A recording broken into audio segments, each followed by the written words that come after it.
यर्मिया बाब 26। शाह यहूदा यहोयाकीम बिन यूसिया की बादशाही के शुरू में ये कलाम खुदावंद की तरफ से नाजिल हुआ कि खुदावंद यूँ फरमाता है कि तू खुदावंद के घर के सहन में खड़ा हो और यहूदा के सब शहरों के लोगों से जो खुदावंद के घर में सजदा करने को आते हैं वो सब बातें जिनका मैंने तुझे हुक्म दिया है कि उनसे कह दे, एक लफ्ज़ भी कम ना कर। शायद वो शिनवा हों और हर एक अपनी बुरी रविश से बाज आए और मैं भी उस अजाब को जो उनकी बदअमाली के बाइस उन पर लाना चाहता हूँ बाज रखूँ। और तू उनसे कहना, खुदावंद यूँ फरमाता है कि अगर तुम मेरी ना सुनोगे कि मेरी शरीयत पर जो मैंने तुम्हारे सामने रखी अमल करो और मेरे खिदमत गुजार नबियों की बातें सुनो जिनको मैंने तुम्हारे पास भेजा, मैंने उनको बरवक्त भेजा पर तुमने ना सुना, तो मैं इस घर को सैला की मानंद कर डालूँगा और इस शहर को ज़मीन की सब कौमों के नज़दीक लानत का बाइस ठहराऊँगा। चुनाचा काहिनों और नबियों और सब लोगों ने यर्मिया को खुदावंद के घर में ये बातें कहते सुना। और यूं हुआ कि जब यर्मिया वो सब बातें कह चुका जो खुदावंद ने उसे हुक्म दिया था कि सब लोगों से कहे, तो काहिनों और नबियों और सब लोगों ने उसे पकड़ा और कहा कि तू यकीनन कत्ल किया जाएगा। तूने क्यों खुदावंद का नाम लेकर नबूवत की और कहा कि ये घर सैला की मानंद होगा और ये शहर वीरान और गैर आबाद होगा। और सब लोग खुदावंद के घर में यर्मिया के पास जमा हुए और यहूदा के उमरा ये बातें सुनकर बादशाह के घर से खुदावंद के घर में आए और खुदावंद के घर के नए फाटक के मदखल पर बैठे। और काहिनों और नबियों ने उमरा से और सब लोगों से मुखातिब होकर कहा कि ये शख्स वाजिबुल क़त्ल है, क्योंकि इसने इस शहर के खिलाफ नबूवत की है, जैसा कि तुमने अपने कानों से सुना। तब यर्मिया ने सब उमरा और तमाम लोगों से मुखातिब होकर कहा कि खुदावंद ने मुझे भेजा कि इस घर और इस शहर के खिलाफ वो सब बातें जो तुमने सुनी हैं नबूवत से कहूँ।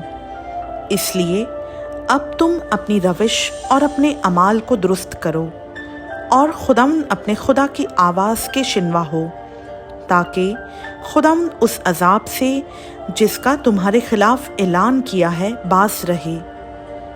और देखो, मैं तो तुम्हारे काबू में हूँ, जो कुछ तुम्हारी नज़र में खूब और रास्त हो मुझसे करो।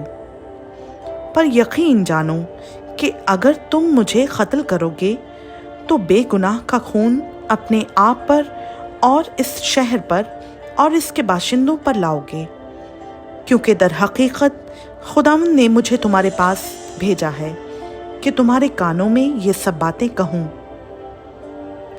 तब उमरा और सब लोगों ने काहिनों और नबियों से कहा कि ये शख्स वाजिबुल क़त्ल नहीं, क्योंकि उसने खुदावंद हमारे खुदा के नाम से हमसे कलाम किया।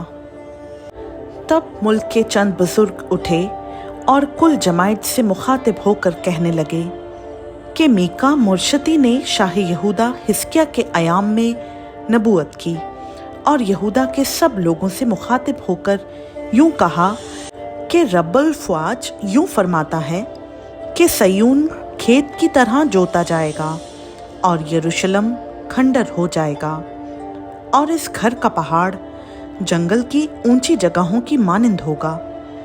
क्या शाह यहूदा हिजकिय्याह और तमाम यहूदा ने उसको कत्ल किया? क्या वो खुदावंद से ना डरा और खुदावंद से मुनाजात ना की और खुदावंद ने उस अजाब को जिसका उनके खिलाफ ऐलान किया था बाज ना रखा? बस यूं हम अपनी जानों पर बड़ी आफत लाएंगे। फिर एक और शख्स ने खुदावंद के नाम से नबूवत की, यानी ऊरिया बिन समैया ने, जो खरीत यारीम का था। اس نے اس شہر اور ملک کے خلاف یرمیہ کی سب باتوں کے مطابق نبوت کی۔ اور جب یہویقیم بادشاہ اور اس کے سب جنگی مردوں اور امراء نے اس کی باتیں سنی تو بادشاہ نے اسے قتل کرنا چاہا، لیکن اوریا یہ سن کر ڈرا اور مصر کو بھاگ گیا۔